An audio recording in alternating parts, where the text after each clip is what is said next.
नमस्कार, आप देख रहे हैं सी न्यूज़ भारत और मैं हूं ऋषभ सक्सेना। बात हो रही है उत्तर प्रदेश बुलेटिन की।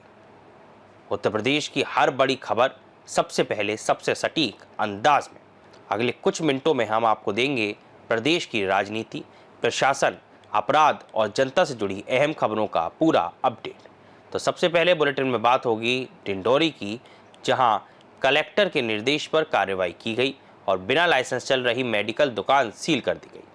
साथ ही बात होगी प्रयागराज की, जहां पूर्व पार्षद प्रत्याशी पर दबंगों ने किया हमला, घर में घुसकर महिला की पिटाई की विस्तार से चर्चा करेंगे इस बुलेटिन में। खबर बजाग से, जहां पर कलेक्टर अंजू पवन भदौरिया के निर्देश पर विकासखंड बजाग में राजस्व और स्वास्थ्य विभाग की संयुक्त टीम ने नगर में संचालित आधा दर्जन मेडिकल स्टोरों का सघन निरीक्षण किया। निरीक्षण में साई मेडिकल स्टोर, साथ ही साथ सेजल मेडिकल स्टोर, मोनी बाबा मेडिकल स्टोर, लक्ष्य मेडिकल स्टोर और आर्या मेडिकल स्टोर की लाइसेंस, भंडारण व्यवस्था और प्रतिबंधित दवाइयों की जांच की गई। जांच के दौरान किसी भी दुकान में प्रतिबंधित दवाइयां नहीं मिली, लेकिन श्री साई मेडिकल स्टोर का दवा विक्रय लाइसेंस समाप्त हो गया था।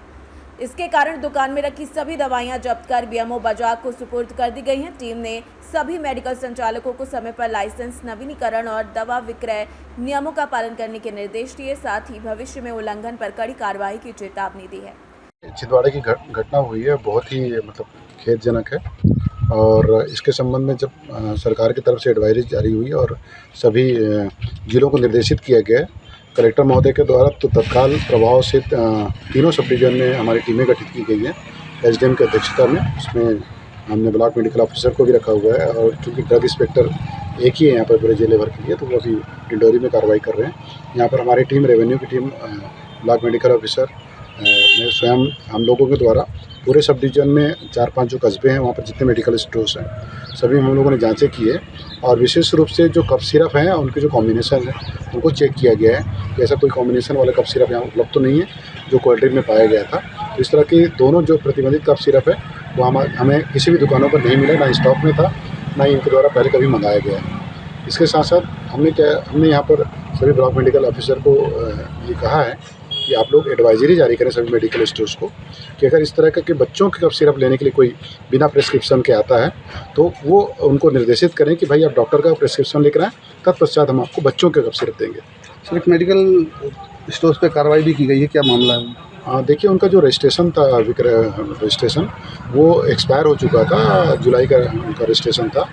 उनके द्वारा ये बताया भी गया कि सर हमने ऑनलाइन एक्सटेंशन के लिए आवेदन किया हुआ है, तो जब तक एक्सटेंशन का आवेदन उनका क्लियर नहीं हो जाता है तब तक उनके शॉप में जितनी भी दवाएं रखी गई थी उनको सूची बना करके तहसीलदार के द्वारा जब्त की गई है और जब्त करके ब्लॉक मेडिकल ऑफिसर की सुपुर्दगी में दिया गया है। और अग्रिम कार्रवाई अगर इस तरह के बिना लाइसेंस के विक्रय किया जा रहा है उसके द्वारा तो ड्रग इंस्पेक्टर के द्वारा अग्रिम कार्रवाई की जाएगी। सर, ये कार्रवाई जो प्रशासन की रैंडम चेक की कार्रवाई जारी रहने वाली निरंतर? निश्चित रूप से ये समय समय पर, चूँकि अभी तत्कालिक तौर पर पूरे सब डिवीजन में पूरी एक सिरे से पूरी जांचें हो गई हैं।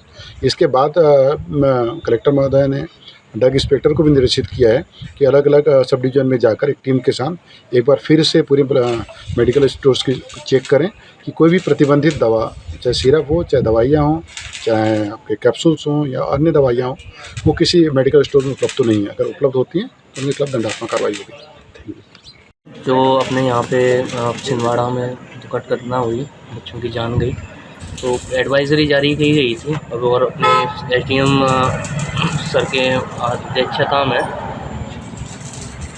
जो मेडिकल्स हैं अपने स्टोर्स बजाग के सारे मेडिकल स्टोर्स को जांच किए गए और जो कॉम्बिनेशन के ड्रग्स के लिए एडवाइजरी जारी की गई थी इन पे बैन है, उन साइरप्स की जांच की गई है। अपने यहाँ पे 6 मेडिकल्स की आज जांच की गई, जिसमें से एक मेडिकल, वैसे तो किसी भी मेडिकल पे नहीं मिली है किसी भी तरह की ऐसी बैन ड्रग, बट एक मेडिकल स्टोर का रजिस्ट्रेशन जुलाई में ख़त्म हो गया था, तो उस कारण बस हमको उनकी दवाइयाँ जब्त करनी पड़ी और वो बाकी आगे की कार्रवाई करना पड़ा था। हिदायत भी दी जा रही है? हिदायत दी जा रही है, सारे मेडिकल स्टोर वालों को हमने हिदायत दी है कि जो भी दवाइयाँ हैं, खास करके बच्चों वाले कफ सिरप हैं या कोई भी दवाई है, यदि कोई भी लेने आ रहा है डायरेक्ट, तो आप ओवर द काउंटर मत दीजिए कि एक बार डॉक्टर से आप रिकमेंडेशन या फिर उनके पर्चे के बाद ही वो दवाई दें। फिर चाहे कफ सिरप हो चाहे कोई अन्य दवाई हो, बच्चे के मामले में बिल्कुल भी लापरवाही ना करें, ओवर द काउंटर ड्रग न, मतलब कि बाद में बिना प्रिस्क्रिप्शन के दवाई। धन्यवाद। बजाग से सी न्यूज संवाददाता कमलेश पाठक की रिपोर्ट। छिंदवाड़ा में कफ सिरप पीने से 19 बच्चों की मौत हो जाने के बाद पूरे प्रदेश में हड़कंप मचा हुआ है, जिसको लेकर जिला प्रशासन के साथ ही स्वास्थ्य विभाग का अमला भी सतर्क हो गया है। एसडीएम मिलिंद ढोके, तहसीलदार विजय सेनानी, सीएमएचओ दिनेश दहलवार, ड्रग इंस्पेक्टर रोशनी धुर्वे सहित स्वास्थ्य विभाग का अमला धरातल पर उतरा और मेडिकल एजेंसी और मेडिकल स्टोर पर पहुंचे। सबसे पहले टीम बड़ौद मार्ग स्थित एक मेडिकल एजेंसी पर पहुंची, जहां सभी अधिकारियों सहित ड्रग इंस्पेक्टर ने प्रतिबंधित सिरप के विषय में एजेंसी संचालक से जानकारी ली। हालांकि काफी दवाइयों की जांच करने के बाद यहां किसी प्रकार की प्रतिबंधित दवाइयां नहीं मिली, जिसके बाद टीम इसी मार्ग पर एक और मेडिकल स्टोर पर पहुंची, जहां प्रतिबंधित दवाइयों की पड़ताल की गई, लेकिन यहाँ भी कुछ नहीं मिला। अभी कुछ दिन पहले सभी को पता होगा, छिंदवाड़ा और आसपास के क्षेत्रों में कुछ बच्चों के ऐसे सिरप थे जिसमें कोई ऐसी मात्रा अधिक पाई गई थी, जिसके कारण कई बच्चे मृत भी हुए थे। इसी विषय को लेकर शासन ने आदेश जारी किए थे और पूर्व से भी ये सारी कार्रवाई चल रही है जांच। इसी तारतम्य में आज सारे मेडिकल स्टोर्स वगैरह देखने आए थे कि उस टाइप का कोई फॉरेक्स से रिलेटेड या फिर बच्चों का जो सिरप रहता है उसको वाली ज़्यादा क्वांटिटी तो नहीं है। इस टाइप के जांच के उद्देश्य से सारी टीम आई थी, सीएमएचओ और ड्रग इंस्पेक्टर वगैरह, तहसीलदार, हम सभी लोग साथ। हाँ, जिले के मेडिकल चेक करने की कार्रवाई पहले से चल रही है और भी सभी चेक कराए जाएंगे और ग्रामीण क्षेत्रों में भी देखा जाएगा कहीं कोई इस टाइप का मेडिसिन या सिरप कोई विक्रय तो नहीं। अभी तक तो नहीं मिले हैं, अभी और देखते हैं, कहीं अगर कुछ मिलते हैं तो कार्रवाई की जाएगी। मान लेते हैं किसी एजेंसी के पास स्टॉक है, उसने अगर नीचे डिस्ट्रीब्यूट किया है तो उसको दिखवाते कहाँ है और क्या स्थिति है। ठीक है, इस टाइप अगर कोई प्राइवेट प्रैक्टिस करता है अपने जो शासकीय समय जो निर्धारित है डॉक्टर्स का, उसके अतिरिक्त किसी को पाया जाता है तो फिर नियम से कार्रवाई करेंगे। एसटीआर का जो मेरे पास लेजर भोपाल से शेयर किया गया था कि कहाँ कहाँ ये स्टॉक डिस्ट्रीब्यूट हुआ है पूरे ऑल ओवर मध्य प्रदेश में, तो उसकी एक एजेंसी हमारे यहाँ जो डीलरशिप ली हुई थी, तो हमारा अंशुल एजेंसी जो कोटा रोड में एक फर्म है, उनके पास इसका डीलरशिप थी। तो कल रात में ही मेरे द्वारा मैं गई वहाँ पे, निरीक्षण किया गया। जो स्टॉक आया था उसे हैंड टू हैंड हमने डीटीसी कुरियर के माध्यम से तुरंत हमने परचेज रिटर्न चालान बना के मैंने उसी वक्त उसे वापस करवा दिया। तो आज के समय में अंशुल एजेंसी का जो स्टॉक है वो नील है, वो अब आज के अपने डिस्ट्रीब्यूशन के लिए उसके पास है। मैंने तुरंत ही कल उसके साथ फर्म के जो प्रोप्राइटर है उनके साथ मिलके ये तुरंत वापस करवा दिया था, क्योंकि उनके पास से कंपनी से रिकॉल लेटर आया था। कंपनी की एक पॉलिसी होती है कि अगर कोई दवाई NSQ साबित होती है अवमानक, तो वो कंपनी अपने जहाँ जहाँ उन्हें डिस्ट्रीब्यूट कराया वहां से वो रिकॉल करती है। तो उनके पास क्या रिकॉल का लेटर आ चुका था, जिसके भी हाथ में वो पूरा का पूरा जो बैच आया था हमारे पास, ये जो NSQ बैच था, DTC कुरियर के माध्यम से वो वापस जा चुका है जिले से बाहर। बाकी जो दवाइयाँ हैं उनके जो वो उसकी कोई भी डीलरशिप फिलहाल हमारे जिले में जो मेरे पास जो खबर है अभी तो फिलहाल नहीं है। बाकी फिजिकल वेरिफिकेशन तो हम कर ही रहे हैं, अगर ऐसा कुछ सामने आता है तो हम उस बैच को फिर हम क्या फ्रीज करेंगे। जो हमें सरकार से ऑर्डर मिले हैं हमारे कि अगर कोई बैच अगर ये अवमानक पाएगा, कोई भी बैच अगर हमें मिलता है किसी भी शॉप पे, तो हमें इसे फ्रीज करना है। फ्रीज करने के बाद हम सीजिंग की एक्टिविटी हम आगे करेंगे। आगरमालवा से सी न्यूज संवाददाता अर्श अहमद कुरैशी की रिपोर्ट। गुजरात के दाहोद जिले के फ्रीलैंडगंज में वाल्मीकि जयंती के अवसर पर एक भव्य समारोह आयोजित किया गया, जिसमें समाज के प्रमुख और जनप्रतिनिधि उपस्थित रहे। कार्यक्रम की शुरुआत दीप प्रज्वलन से हुई। वाल्मीकि समाज के नेताओं ने भगवान वाल्मीकि के जीवन दर्शन और आदर्शों को याद करते हुए एकता, शिक्षा और प्रगति के लिए प्रेरणा दी। समाज में उत्कृष्ट कार्य करने वाले शिक्षा और समाज सेवा के क्षेत्र में अग्रणी लोगों को सम्मानित किया गया, ताकि युवा पीढ़ी प्रेरित हो सके। वाल्मीकि समाज के प्रमुख राकेश नागौरी, संतोष डामोर, किशोर पिचिया समेत भाजपा कार्यकर्ता और दाहोद नगर पालिका पार्षद भी मौजूद रहे। नेताओं ने सत्य, अहिंसा और परोपकार के मार्ग पर चलने की बात कही और युवाओं को शिक्षा और संस्कार के साथ समाज विकास में योगदान देने का आह्वान किया। उपस्थित लोगों ने इस तरीके के कार्यक्रमों से समाज में एकता और प्रगतिशील विचारधारा को बल मिलने की भावना व्यक्त की। आज रोज दाहोद जिल्ला खाते वाल्मीकि सेवा संस्थान द्वारा वाल्मीकि ઋષિ જયંતિનો કાર્યક્રમ યોજવામાં આવ્યો છે, જેમાં અમારા સમાજના વાલ્મીકि સમાજના જે લોકો છે એમને જુદા જુદા ક્ષેત્રે જે અલગ અલગ કાર્યો કરી અને સમાજનું નામ પ્રેરિત કર્યું છે, એમનું અમે આમંત્રિત મહેમાનો દ્વારા સન્માન કરવામાં આવ્યું છે। અને લોકો સુધી એક મેસેજ પહોંચાડવા માંગીએ છીએ કે આજ પછી જ્યારે પણ કોઈ પણ સમાજને લગતું કોઈ પણ કાર્ય કરવામાં આવશે, જેમાં દાહોદ જિલ્લા વાલ્મીકि સેવા સંસ્થાન એ અગ્રેસર રહેશે અને અગ્રેસર રહીને કાર્ય કરશે। વિરેન્દ્ર નૈયા। દાહોદ જિલ્લો વાલ્મીકી સેવા સંસ્થાન દ્વારા આયોજિત આજે જે વાલ્મીકી જયંતિ છે એની સમગ્ર દાહોદ જિલ્લો છે એ ભવ્યથી ભવ્ય ઉજવણીના ભાગરૂપે દાહોદમાં પણ આ પ્રકારનો કાર્યક્રમ છે અને એના અનુસંધાને સમગ્ર જિલ્લામાંથી જે વાલ્મીકી સમુદાયના લોકો છે એ અહીંયા ઉપસ્થિત છે। આ અંતર્ગત આપણા સામાજિક સમરસતા, સામાજિક સદભાવ, કુરિવાજો છે, ક્યાંક ને ક્યાંક અમારો સમાજ જે કચડાયેલો છે એ સ્થિતિ એક સંગઠનાત્મક સ્વરૂપમાં આવે અને એના માટેનું આ જે દાહોદ જિલ્લામાં સમગ્ર ટીમે વાલ્મીકી સેવા સંસ્થાન દ્વારા જે આયોજન કર્યું છે એમાં આ બધા વિષયોની આજે જે ચર્ચા થવાની છે અને થઈ જશે પછી સમાજ માટે કેટલા બધા પરિબળો બાકીના શિક્ષણ હોય, સામાજિક સમરસતા હોય, પછી બાકીનું શિક્ષણ છે, આરોગ્ય છે, અમારું સ્વાવલંબન હોય, પારંપરિક અમારો વ્યવસાય હોય। दाहोद से सी न्यूज़ संवाददाता सोलंकी रोहित की रिपोर्ट। बकानी में विश्व हिंदू परिषद, मातृशक्ति एवं दुर्गा वाहिनी के संयुक्त तत्वावधान में दुर्गा वाहिनी स्थापना दिवस का भव्य आयोजन हुआ, जिसमें शस्त्र पूजन, कन्या पूजन, सांस्कृतिक प्रस्तुतियों से माहौल भक्तिमय और उत्साहपूर्वक बन गया। मुख्य वक्ता 12 विभाग संयोजिका शोभा पारेता ने लफ्जियात की जानकारी दी और महिलाओं को आत्मनिर्भर संस्कार युक्त जीवन जीने के लिए प्रेरित किया। कार्यक्रम का संचालन दुर्गा वाहिनी प्रखंड संयोजिका शेफाली पारेता ने किया और अध्यक्षा मीनाक्षी राठौर प्रति टेलर ने की। बता दें कि कार्यक्रम में नगर सह संयोजिका अनीता जी, साथ ही साथ मीना कुमारी मेहर, ललिता प्रजापति, कमलेश बाई मेहर, नामदेव प्रियराव, अंबिका गुर्जर, राधा गोस्वामी, अनामिका मेहर, वंदना कुशवाहा, पूजा गौड़ समेत कई लोग वहां पर उपस्थित रहे। साथ ही वे प्रखंड मंत्री संदीप प्रजापति, उपाध्यक्ष राम बाबू कुशवाहा, गौरक्षा प्रमुख लखन गुर्जर, नगर संयोजक भूपेंद्र मेहर, नगर मंत्री अंकित कुशवाहा, आशीष गौड़ समेत कई लोग शामिल रहे। बकानी से सी न्यूज़ संवाददाता रमेश चंद की रिपोर्ट। फरुखाबाद के आवास विकास कॉलोनी में स्थित भाजपा कार्यालय में सांसद मुकेश राजपूत ने प्रेस वार्ता में आत्मनिर्भर भारत पर जोर दिया। उन्होंने कोविड काल में देश के द्वारा 2 वैक्सीन विकसित करने और प्रधानमंत्री नरेंद्र मोदी व उत्तर प्रदेश के मुख्यमंत्री आदित्यनाथ के नेतृत्व में देश प्रदेश के निरंतर विकास को सराहा। उन्होंने बताया कि मेडिकल लॉकडाउन में देश के 150 करोड़ लोगों को बिना तकलीफ हर सुविधा उपलब्ध कराई गई। सांसद ने स्वदेशी उत्पादन को खरीदने और इस्तेमाल करने पर बल देते हुए कहा कि देश के श्रमिकों और युवाओं की मेहनत से बने उत्पादों को प्रोत्साहित करना चाहिए। साथ ही जल और ऊर्जा संरक्षण की भी अपील की। उन्होंने कहा कि हर व्यक्ति को अपनी काबिलियत के अनुसार काम करना चाहिए, क्योंकि कोई भी काम छोटा या बड़ा नहीं होता। सांसद ने लोकल फॉर वोकल को समर्थन देते हुए मेहनती लोगों की सराहना करते हुए देश को आत्मनिर्भर बनाने का संकल्प दोहराया। प्रेस वार्ता बुलाई है, वार्ता का क्या होता है?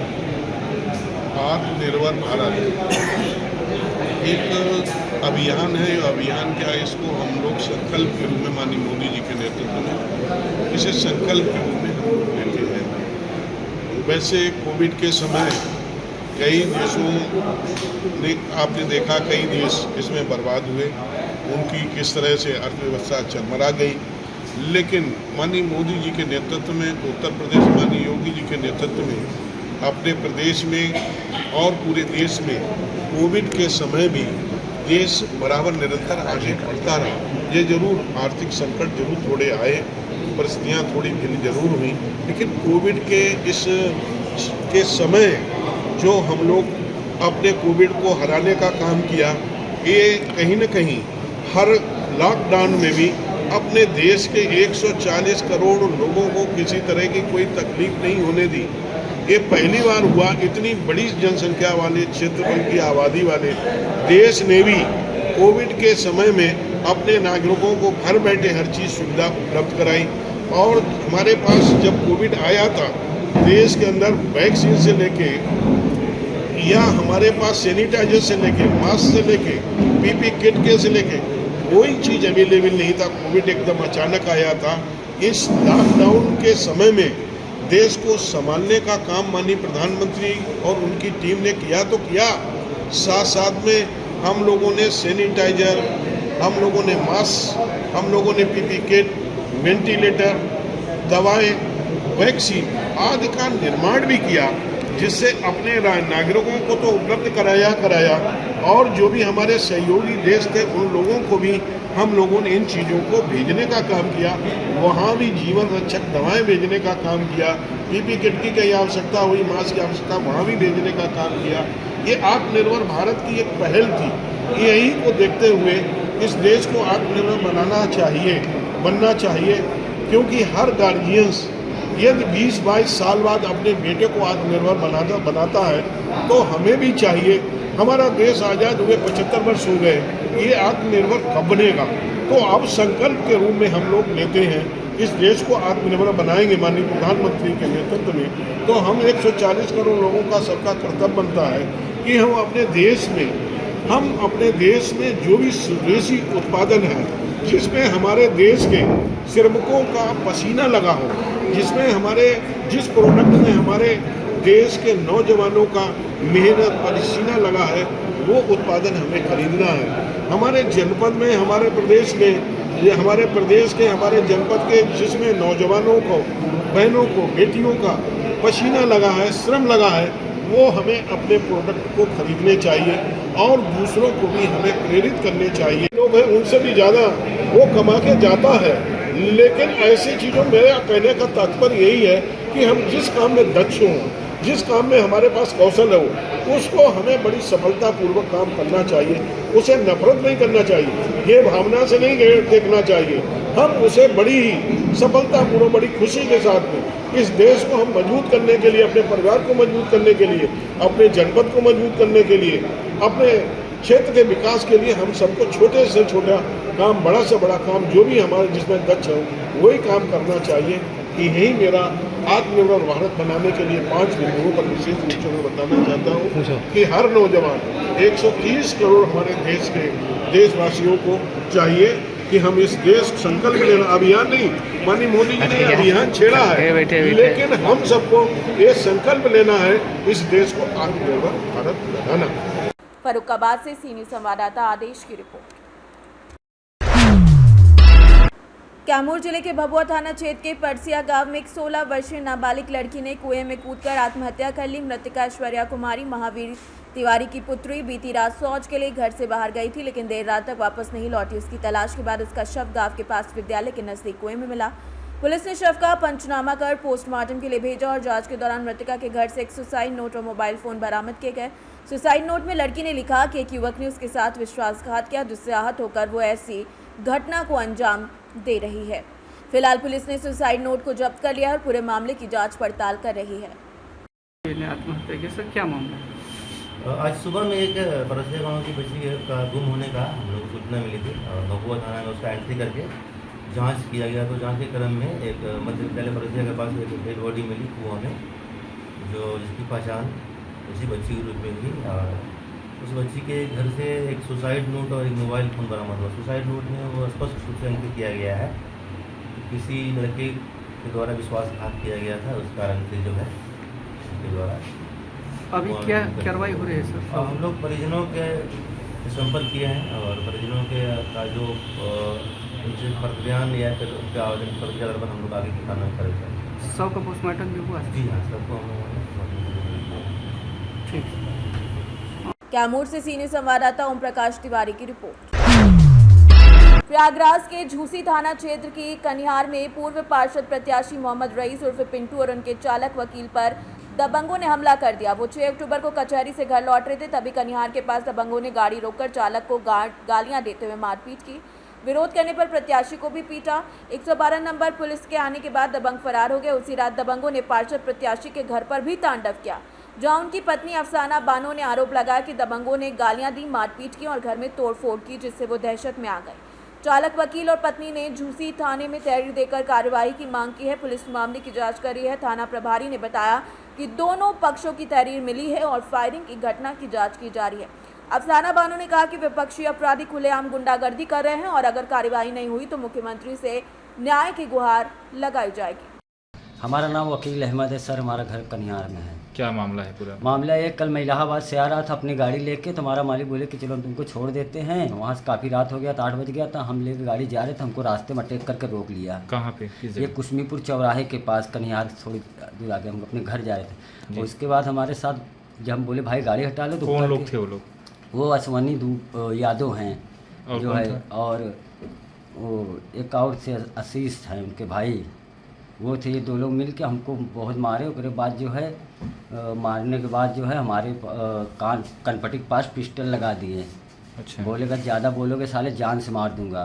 तो हमने वहाँ से जान बचाया, कैसे वैसे भागते हुए आए। पुलिस को सूचना दिया था? पुलिस को हमने सूचना दिया, 100 नंबर आ, अभी तक पुलिस कोई न्याय नहीं किया। प्रार्थना पत्र दिए थाने में? हाँ, थाने भी प्रार्थना पत्र हमने दिया है। क्या चाहते हैं आप? हम यही न्याय चाहते हैं, कार्रवाई चाहते हैं? हाँ, कार्रवाई। अपराधी आदमी है हमारे घर गांव में, लड़के के 12 साल बच्चे को मार डाला था, मर्डर कर दिया था। कौन मारा था? यही अश्वनी यादव, बाप का नाम तुलसीराम यादव। ठीक, ये कहाँ के हैं? ये वहीं कुशमीपुर के रहने वाले हैं, दबंग आदमी हैं। कौन सा थाना ये? ये थाना लगाता है झूसी। अफसाना बानो। किस गांव के हैं आप? हम कन्यार के हैं, रहने क्या वाले मामला हैं। है? मामला ये है कि हमारे हस्बैंड गए थे इलाहाबाद, आने में देर हो गई। ड्राइवर को छोड़ने चले गए उसके तरफ, मोरिया तरफ, और अश्वनी यादव ड्राइवर से खिंचाई कर लिया, मारने पीटने लगा। कहाँ के हैं ये? कुशमीपुर चौराहा के है वो। अच्छा। हाँ, और जब हमारे आदमी उतरे कहे क्यों खिंचाई कर रहे हो, उसको भी मारने पीटने लगे। ड्राइवर को पिस्तौल लगा दिया, वो लोग जान बचा के भाग के आए घर। फिर क्या हुआ? 100 नंबर पे हमने फ़ोन लगाया, पुलिस आई। पुलिस वहाँ तक गई तो वो लोग भाग गए थे। फिर हम लोग ड्राइवर के एप्लीकेशन दिया, कोई सुनवाई नहीं हुई। फिर 11 बजे रात काली कार्पियो से वो आया था, और उसके साथ कुछ और थे, 4-5 आदमी। उनको नहीं पहचान रही थी? नहीं, हम उनको नहीं पहचान रहे थे, खाली हम अश्वनी यादव को ही पहचान रहे थे। प्रयागराज से सी न्यूज़ संवाददाता रणविजय की रिपोर्ट। खबर प्रयागराज से, जहां साहिब श्री गुरु तेग बहादुर साहब की 350वीं शहीदी दिवस पर तेलियरगंज में फूलों से स्वागत किया गया। प्रयागराज के विभिन्न चौराहों से होते हुए यात्रा सुभाष चौराहे से गुजरी और रात्रि विश्राम के लिए श्री गुरु सिंह सभा इलाहाबाद में ठहरी। ये यात्रा कल सुबह पुणे और कानपुर के लिए रवाना होगी। इस आयोजन का उद्देश्य गुरु तेग बहादुर की शहादत को याद करना, उन्हें नमन करना, जिन्होंने 350 वर्ष पूर्व दिल्ली की चांदनी चौक में भारत की सनातन परंपरा, संस्कृति, सभ्यता, अखंडता और विविधता की रक्षा के लिए अपने प्राणों का बलिदान दिया। उस समय के तानाशाह शासकों के जुल्म और तानाशाही से भारत की सनातन परंपरा खतरे में थी, लेकिन गुरु तेग बहादुर जी ने देश में जागृति लाने के लिए अपनी 3 साथियों के साथ शीश कुर्बान किया।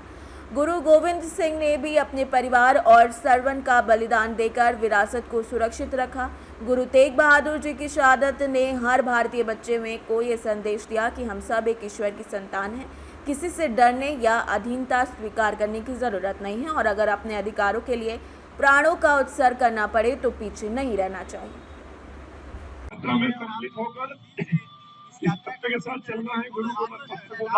बहुत ही हर्ष का विषय है ये कि यात्रा प्रयागराज पहुंच गई है, और प्रयागराज की संगत का जो ये प्यार है, ये उमड़ाव है, ये बहुत ही ज्यादा घनिष्ठ है। और मैं प्रयागराज की समूह साध संगत का बहुत धन्यवादी हूँ कि उन्होंने इतने बड़े रूप में यहाँ मौजूद होकर के इस यात्रा को सफल बनाया है। वाहिगुरु जी का खालसा, वाहिगुरु जी की फतेह। आज रात ये यात्रा प्रयागराज में रुकेगी, ये खुलदाबाद गुरुद्वारे में रात विश्राम करेगी। कल ये यात्रा सुबेरे 10 बजे यहाँ से निकल करके कानपुर के लिए प्रस्थान करेगी। वाहिगुरु जी का खालसा, बोले। प्रयागराज से सी न्यूज़ संवाददाता सलमान अहमद की रिपोर्ट। खबर सुल्तानपुर से, जहां दोस्तपुर दुल्लालपुर गांव में मंगलवार रात प्रियंका नाम की महिला को जहरीले सांप ने काट लिया, जिससे परिवार और गांव में हड़कंप मच गया। बिस्तर बिछाने के दौरान पैर में काटने का एहसास होने पर उसकी तबीयत अचानक बिगड़ी और ब्लड प्रेशर गिर गया। परिजनों ने तुरंत उसे सामुदायिक स्वास्थ्य केंद्र दोस्तपुर पहुंचाया, जहां ड्यूटी पर मौजूद डॉक्टर आजाराम यादव ने तुरंत उपचार शुरू किया। महिला को एंटी स्नैक दवा दी गई और आवश्यक चिकित्सा कदम उठाए गए, जिससे लगभग आधे घंटे में वो होश में आ गई और धीरे धीरे उसकी हालत सुधरने लगी। प्रियंका की हालत अब खतरे से बाहर है। स्थानीय लोग और अस्पताल स्टाफ डॉक्टर की तत्परता को सराहते हुए उन्हें भगवान का रूप मान रहे हैं। सुल्तानपुर से सी न्यूज़ संवाददाता दिनेश सिंह अग्निवंशी की रिपोर्ट। फिलहाल के लिए बुलेटिन में इतना ही। देश और दुनिया की तमाम खबरों के लिए देखते रहिए